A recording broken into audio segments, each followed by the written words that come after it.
오늘 우리에게 주시는 말씀은 사도행전 9장 1절에서 19절 말씀입니다. 사도행전 9장 1절에서 19절 말씀, 자랑할 것 없는 사람이라는 제목으로 오늘 말씀을 나누겠습니다. 제가 먼저 읽겠습니다. 사울이 주의 제자들에 대하여 여전히 위협과 살기가 등등하여 대제사장에게 가서 다메섹 여러 회당에 가져갈 공문을 청하니 이는 만일 그 도를 따르는 사람을 만나면 남녀를 막론하고 결박하여 예루살렘으로 잡아오려 함이라. 사울이 길을 가다가 다메섹에 가까이 이르더니 호련히 하늘로부터 빛이 그를 둘러 비추는지라. 땅에 엎드러져 들음에 소리가 있어 이르시되 사울아 사울아 내가 어찌하여 나를 박해하느냐 하시거늘 대답하되 주여 누구시니까? 이르시되 나는 네가 박해하는 예수라. 너는 일어나 시내로 들어가라. 내가 행할 것을 내게 이를 자가 있느니라 하시니 같이 가던 사람들은 소리만 듣고 아무도 보지 못하여 말을 못하고 서 있더라. 사울이 땅에서 일어나 눈은 떴으나 아무것도 보지 못하고 사람의 손에 끌려 다메섹으로 들어가서 사흘 동안 보지 못하고 먹지도 마시지도 아니하니라. 그때에 다메섹에 아나니아라 하는 제자가 있더니 주께서 환상 중에 불러 이르시되 아나니아야 하시거늘 대답하되 주여 내가 여기 있나이다 하니 주께서 이르시되 일어나 직가라 하는 거리로 가서 유다의 집에서 5 사울이라 하는 사람을 찾으라. 그가 기도하는 중이니라. 그가 아나니아라 하는 사람이 들어와서 자기에게 안수하여 다시 보게 하는 것을 보았느니라 하시거늘 아나니아가 대답하되 주여 이 사람에 대하여 내가 여러 사람에게 듣사온즉 그가 예루살렘에서 주의 성도에게 적지 않은 해를 끼쳤다 하더니 여기서도 주의 이름을 부르는 모든 사람을 결박할 권한을 대제사장들에게서 받았나이다 하거늘 주께서 이르시되 가라. 이 사람은 내 이름을 이방인과 임금들과 이스라엘 자손들에게 전하기 위하여 택한 나의 그릇이라. 그가 내 이름을 위하여 얼마나 고난을 받아야 할 것을 내가 그에게 보이리라 하시니 아나니아가 떠나 그 집에 들어가서 그에게 안수하여 이르되 형제 사울아 주 곧 내가 오는 길에서 나타나셨던 예수께서 나를 보내어 너로 다시 보게 하시고 성령으로 충만하게 하신다 하니 즉시 사울의 눈에서 비늘 같은 것이 벗겨져 다시 보게 된지라 일어나 침례를 받고 같이 읽습니다. 음식을 먹음에 강건하여 지니라. 아멘. 여기까지 읽겠습니다. 아까 홀리윈 광고하다가 이 카드 오늘 받으셨잖아요. 이 카드를 가지고 찾아가셔도 좋을 것 같아요. 그래서 한 장만 말고 더 필요하신 분들은 저 뒤에 많이 있으니까 가져가시길 바랍니다. 지지난주죠. 네, 지지난주 설교에는 성령에 붙들린 듣보잡이 되십시오라는 제목으로 말씀을 전했습니다. 우리는 늘 위대한 사람을 꿈꾸는 것 같아요. 어떤 강박관념이 있는 것 같습니다. 평범한 사람에게 주시는 놀라운 은혜를 우리가 깨닫지 못하면 늘 무언가에 쫓기는 삶을 살게 됩니다. 그런데 정작 하나님께 귀하게 쓰임받은 사람들을 잘 살펴보면 그들은 위대한 사람이 되려고 애쓰지도 않았고 또 그러기 위해서 누군가를 짓밟고 경쟁하지도 않았습니다. 그리스도가 가르쳐 주신 대로 변화된 삶을 그저 평범하게 살아갔을 뿐이에요. 그래서 머리가 될지언정 꼬리가 될지 말게 해달라고 하는 기도가 사실은 하나님의 그 의도를 모르고 하는 기도라고 말씀을 드렸습니다. 언젠가부터 우리는 신학이라는 것도 내가 열심으로 뭔가를 이루려고 그래서 더 큰 것을 성취하려고 애를 쓰면서 우리는 살아왔다라는 거죠. 그 열심은 우리를 더 쉬지 못하게 하고 하나님이 우리 안에 허락하시는 안식을, 참된 안식을 그리고 그 안식 안에 있는 거룩함을 누리지 못하게 하는 결과를 낳았다는 거예요. 정말 그건 하나님께서 우리에게 주신 선물과 같은 정말 귀한 거거든요.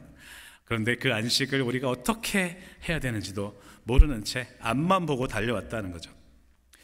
그래서 지난번에 함께 봤던 그 빌립 집사는 우리가 생각하는 어떤 영웅의 모델이 아니라 성령의 음성에 순종한 평범한 사람의 모델이라고 말씀을 드렸습니다. 그는 우리가 생각하듯이 어떤 뛰어난 사람이 아니었어요.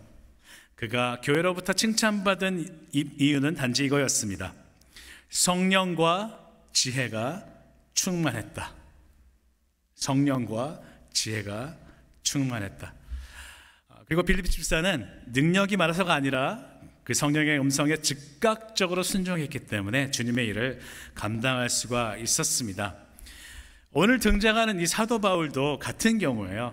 보통 사도 바울이라고 하면 우리가 어떻게 생각하냐면 우리가 따라가기에도 벅찬 너무나도 위대한 전도자라고 생각합니다. 그렇게 큰 그릇이니까 애초에 큰 그릇이니까 하나님께서 오늘 말씀에 나오신 것처럼 다메섹으로 가는 길에 예수님이 직접 만나주시고 이렇게 드라마틱한 장면을 연출하셨을 거라고 우리는 생각을 해왔습니다. 네, 물론 그 사울은 바리새인 중에 바리새인이었어요. 지금으로 말하자면 율법에 한해서는 신학적으로 말하자면 PhD를 받은 것 같은 그런 사람이었어요. 게다가 그렇게 공부만 한 게 아니라 자기가 배운 율법을 철저하게 지키려고 했던 정말 특별한 열심을 가진 사람이었으니까 아주 대단한 사람이 맞습니다. 그래서 우리는 그렇게 생각을 하는 것 같아요. 모든 면에서 준비된 사람이었기 때문에 하나님이 그 바울을 쓰시려고 이렇게 준비하신 거라고 우리는 생각을 했습니다. 그런데 그 사울과 비교해서 내 모습을 보니 너무나 초라하고 보잘것없는, 그리고 가진 것도 없고 능력도 없는 그런 우리들의 모습을 우리가 바라볼 때 우리는 의기소침해진다는 거예요. 그런데 이 생각은 바울과 비교해서 너무나 보잘것없다라는 이 생각은 복음적인 생각도 아니고요, 그리고 우리가 하나님의 자녀로 살아가는데 정말 도움이 되지 않는 생각이에요. 이 생각이 발전하면 이렇게 됩니다. 주님, 저에게도 저 바울과 같은 극적인 만남을 허락해 주세요. 그러면 저도 주님의 일에 크게 쓰임을 받을 것 같습니다. 아니면 이렇게 생각합니다. 주님, 저는 이런 바울과 같은 엄청난 체험이 없기 때문에 이 모양 이 꼴로 살아가는 것 같습니다. 주님의 일은 이렇게 특별한 체험을 받은 사람들이 하는 거니까 나같이 그런 경험이 없는 사람은 그냥 나에 맞게 적당하게 믿음 생활하다가 주님 부르실 때 천국 가게 해주세요, 이런 생각을 가지고 우리는 살아갈 수 있다는 거예요.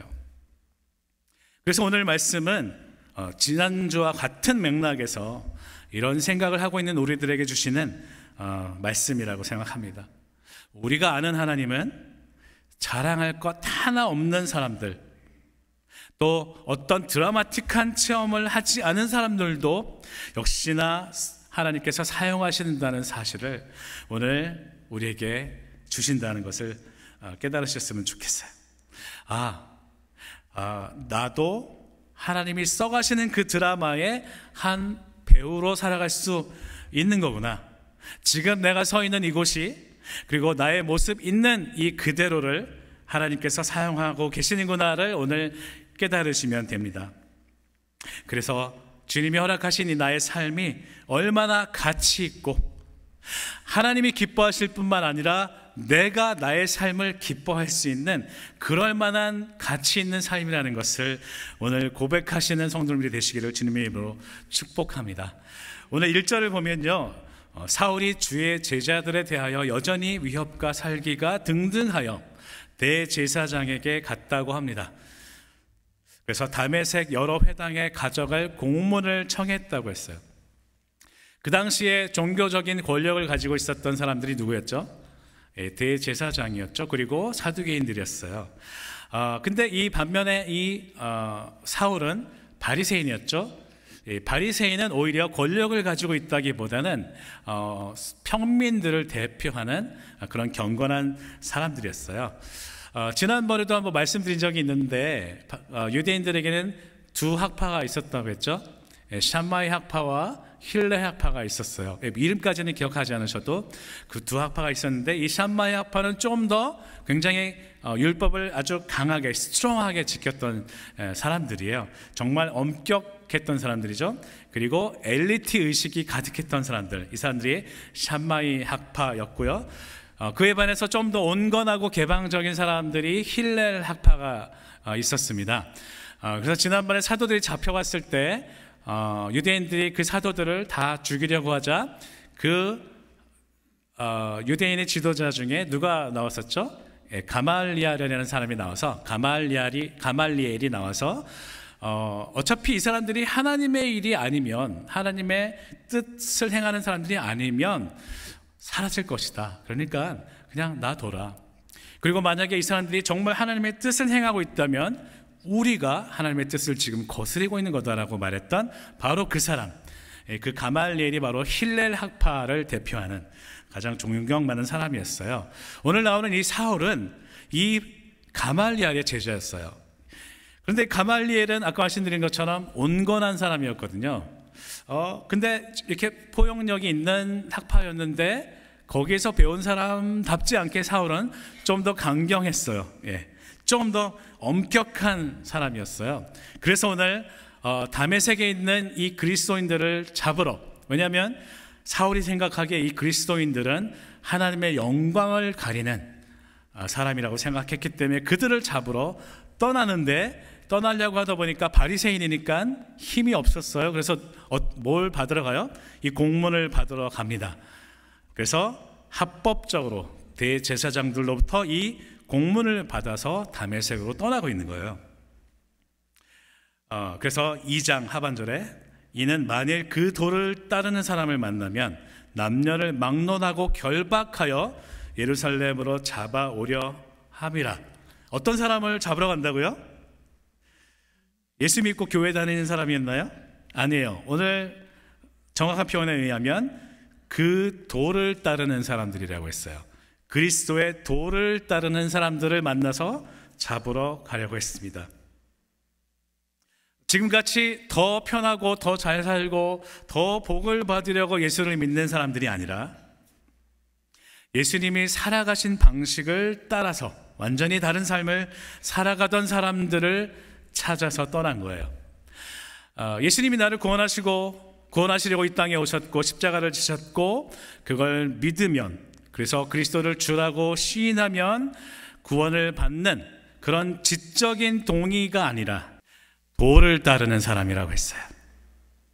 우리에게 가르쳐 주신 그 환대와 희생과 정의를 이루는 삶을 살아가고 있는, 그리고 아가페의 사랑으로 사랑하고 있는 그 사람들을 바로 그리스도인들이라고 했다는 거죠. 물론 아직 이때는 그리스도인이라는 단어는 등장하지 않았지만 이 도를 따르는 사람들은 그런 사람들이었어요.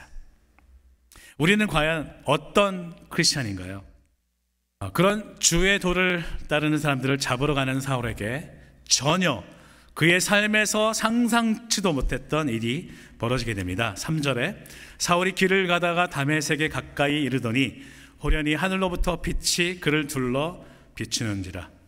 사두개인들은 지난번에 말씀드리기를 모세 오경만을 믿고 따랐다고 했습니다.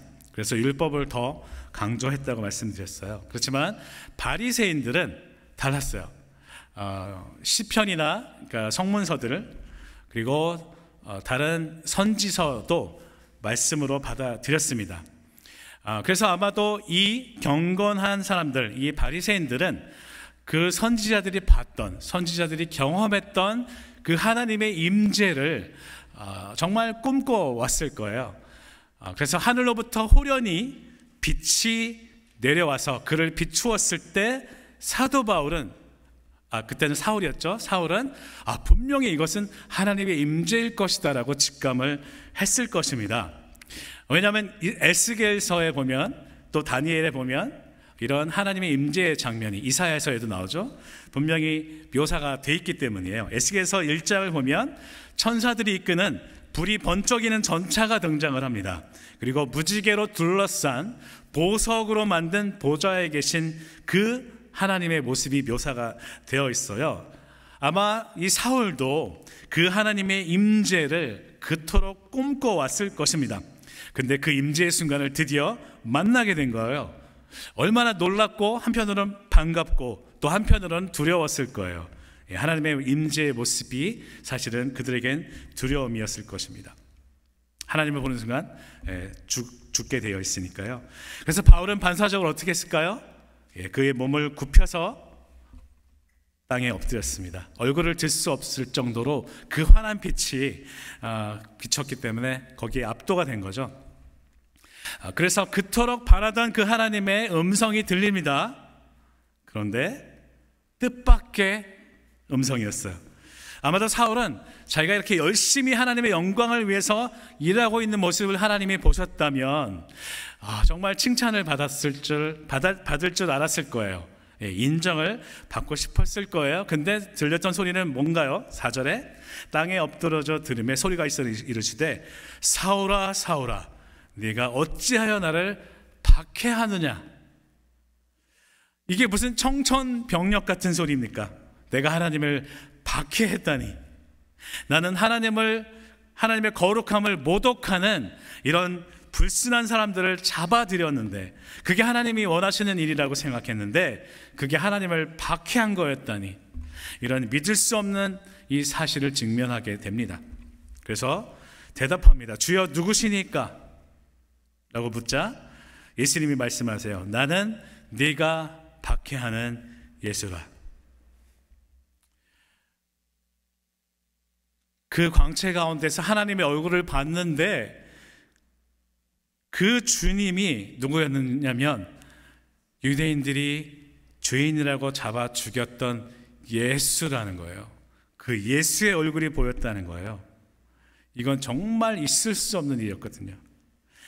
정말 자기가 지금까지 살아오면서 이건 정말 틀림없는 사실이라고 생각했던 그 신념이 사실은 정말 쓰레기와 같은 것이라는 것을 인정해야 되는 그런 충격에 사울은 휩싸이게 됩니다.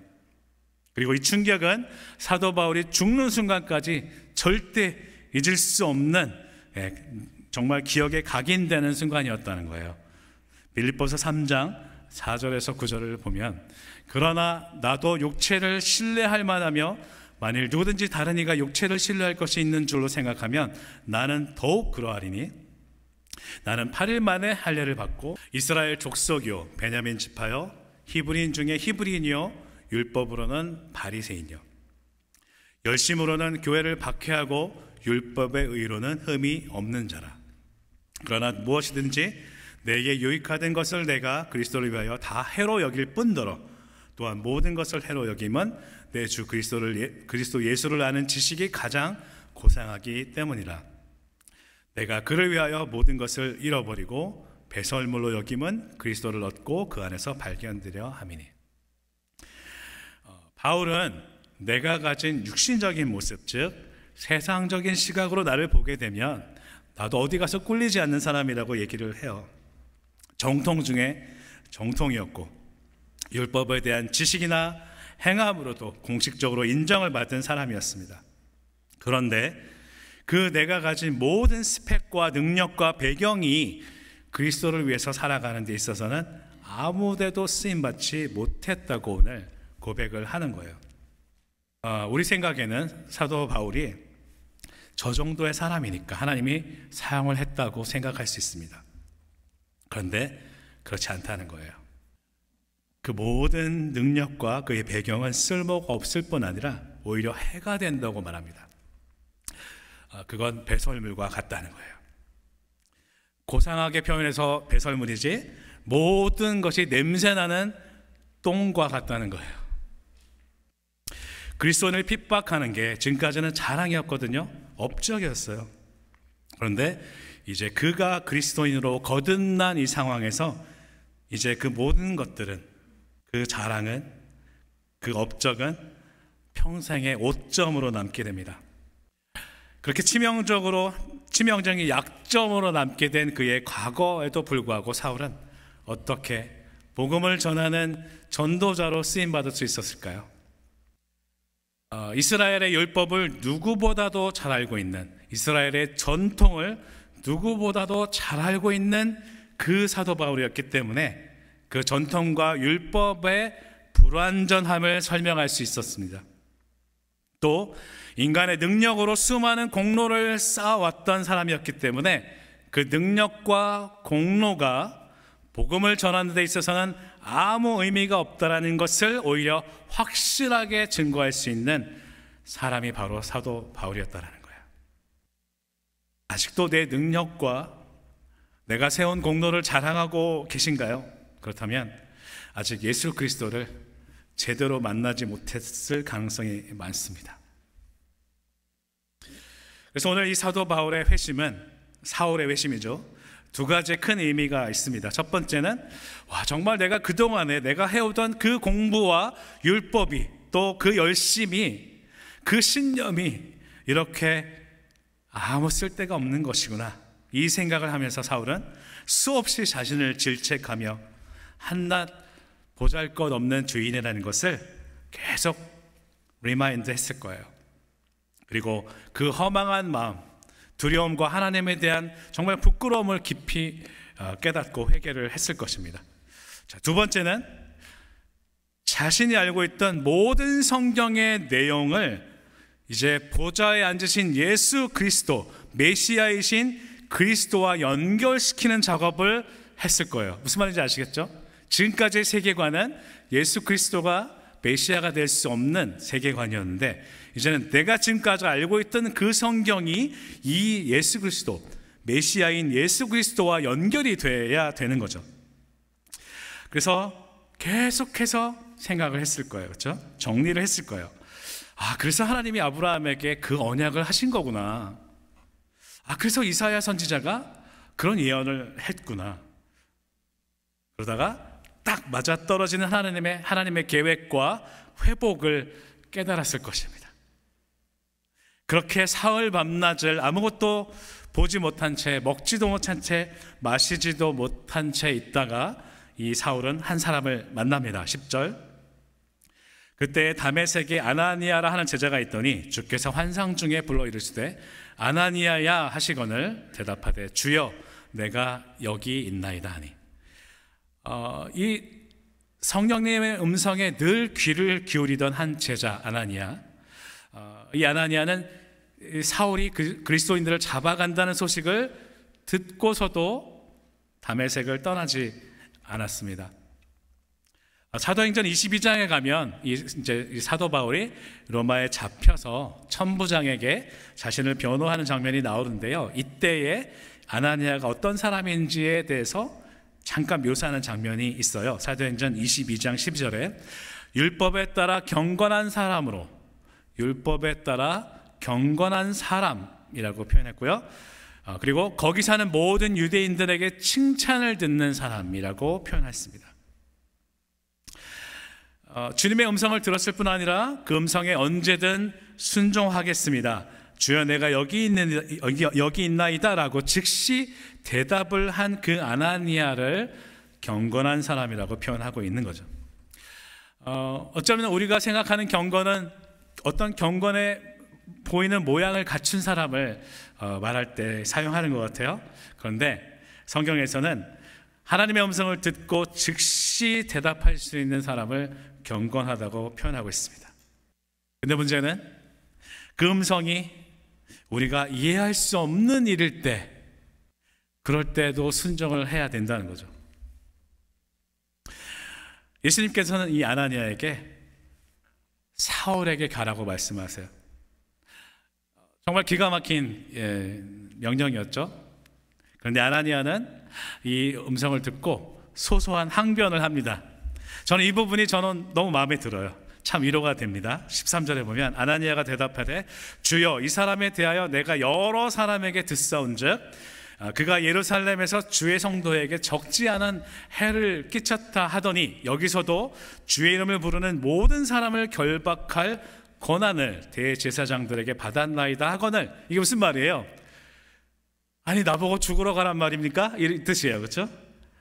정말 기도했던 정말 경건한 아나니아도 주님께 이렇게 정말 인간적인 마음을 표현을 합니다. 아니 안 그래도 떨고 있는데 나보고 죽으러 가라는 말입니까? 이런 뜻인 거죠. 우리 모습하고 너무 비슷하지 않나요? 저는 이 아나니아의 모습을 보면서, 이 정말 지극히 인간적인 모습을 보면서 정말 평범한 아나니아의 모습에서 오늘도 위로를 받습니다. 근데 하나님께서는 이 아나니아를 책망하시는 게 아니라 오히려 설득을 하세요. 그 사울을 선택한 이유를 분명히 말씀을 하십니다. 15절에 주께서 이르시되 가라. 이 사람은 내 이름을 이방인과 임금들과 이스라엘 자손들에게 전하기 위하여 택한 나의 뭐라고요? 그릇이라. 그가 내 이름을 위하여 얼마나 고난을 받아야 할 것을 내가 그에게 보이리라 말씀하세요. 사울을 쓰시겠다고 말씀하시죠. 그는 나의 택한 그릇이다. 그리고 나서 그가 받을 고난에 대해서 말씀하십니다. 고난이라는 것은 곧 그 당시로 말하면 그리스도인이 정말로 되었다는 것을 의미해요. 이 말을 들은 아나니아는 어떻게 합니까? 결국 사울에게 가게 됩니다. 우리 같았으면 그때 글쎄요, 선뜻 갔을까? 이게 아마 아나니아와 우리가 다른 점일지도 모르겠어요. 정말 그런 의미에서 아나니아는 정말 믿음이 아주 좋고 능력 있는 사람이라기보다는 그런 모델이 아니라 평범하지만 자기의 역할을 분명히 알고 순종한 사람의 모델이라는 거죠. 그리고 그 집에 가게 됩니다. 그리고 사도 바울을 만난 순간 얼마나 두렵고 떨렸을까요? 그런데 여기에서 아나니아의 신앙을 이제 우리가 보게 됩니다. 17절에 보면 사울을 뭐라고 부르죠? 형제라고 부릅니다. 근데 이 형제라는 호칭은 아무에게나 하는 게 아니에요. 그리스도의 몸, 즉 그리스도의 지체된 한 가족된 사람에게 부르는 거예요. 아나니아는 그것을 알았고 사울을 향해서 형제라고 호칭을 합니다. 아무리 능력 있는 사람이라도, 대단한 사람이라도, 아무리 위협적이고 적대적인 사람이라도 그리스도 안에서 한 몸을 이루게 되면 그 사람은 우리의 형제 자매가 되는 거예요. 옆에 있는 분에게 한번 불러볼까요? 오늘은 집사님, 장로님이고 권사님 호칭 말고 이렇게 했으면 좋겠어요. 누구누구 형제님, 누구누구 자매님이라고 한번 불러보겠습니다. 시작.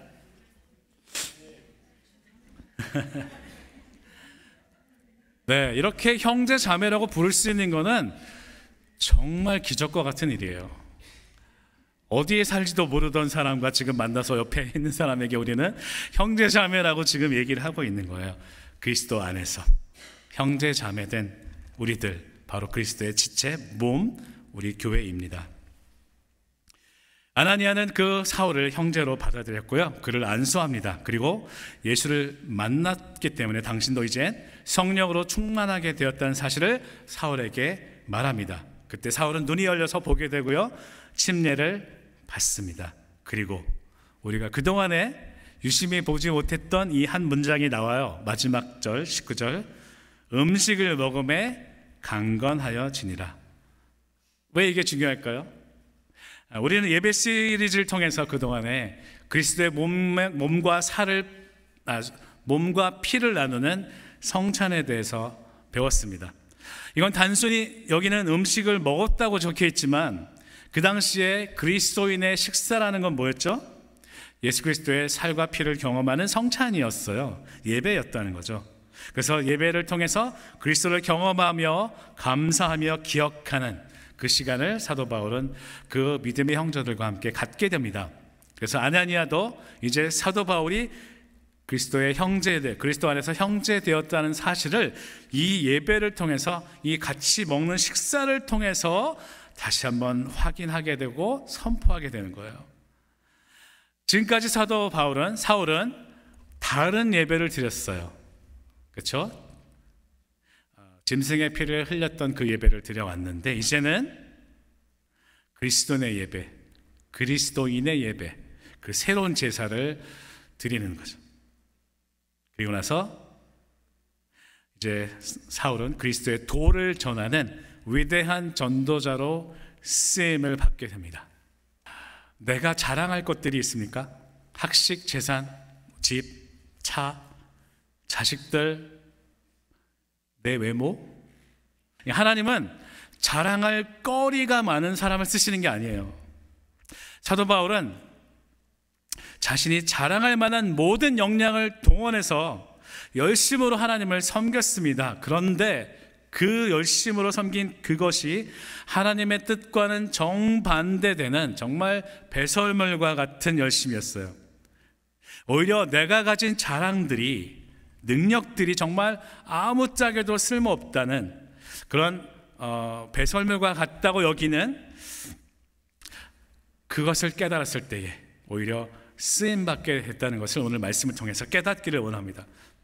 반대로 내가 자랑할 게 없다고 생각하시나요? 그렇다면 오히려 감사하십시오. 전혀 위축될 필요가 없습니다. 왜냐하면 그 마음을 가지고 있을 때 오히려 하나님이 우리를 쓰시기 때문이에요. 그래서 우리가 기도해야 되는 건 뭘까요? 사울과 같이 이런 극적인 체험을 주셔서 정말 더 크게 쓰임받게 해달라고 하는 게 아니라, 우리가 정말 알아야 되는 것은 정말 우리의 진정한 회심, 진정한 변화는 그런 내 의지, 내 열심으로 이루어지는 게 아니라는 사실이에요. 오히려 우리가 바라고 소망해야 되는 건 뭘까요? 그리스도의 영광의 빛을 보는 것입니다. 예배를 통해서, 또는 우리의 일상을 통해서, 또는 가난한 사람들의 얼굴 가운데 있는 예수님의 얼굴을 보는 거예요. 정말 지극히 작은 자들의 그 모습 속에서 예수님을 발견하는 것, 그렇게 해달라고 우리는 기도해야 한다는 것입니다. 나의 자랑할 거리를 계속해서 만들어가는 게 아니라 나의 이생의 자랑은 아무것도 도움이 되지 않는다는 것을 깨닫고 오직 주님만이 나의 유일한 자랑이 될 수 있게 해달라고 오늘 기도하기를 원합니다. 그래서 오늘 함께 기도했으면 좋겠어요. 함께 드리는 기도문을 다 같이 읽겠습니다. 시작. 주님, 이제 내가 자랑할 것들을 더 만들어내기 위한 삶에서 돌이키기를 원합니다. 이제 주님이 주시는 참된 안식을 경험할 수 있도록 회개하며 주님 앞으로 나아갑니다. 또한 내가 자랑할 것 없을 때 오히려 주님의 복음을 위해 쓰임받을 수 있다는 것을 깨닫고 이제는 위축되지 않고 기뻐할 수 있기 원합니다. 우리의 예배와 일상의 모든 순간마다 주님만을 자랑하며 거룩한 주님의 보좌 앞에서 주님의 영광의 빛을 사모하며 볼 수 있는 저희들이 되기를 간절히 원합니다. 이 시간 짧은 기도를 주님 앞에 드렸으면 좋겠습니다.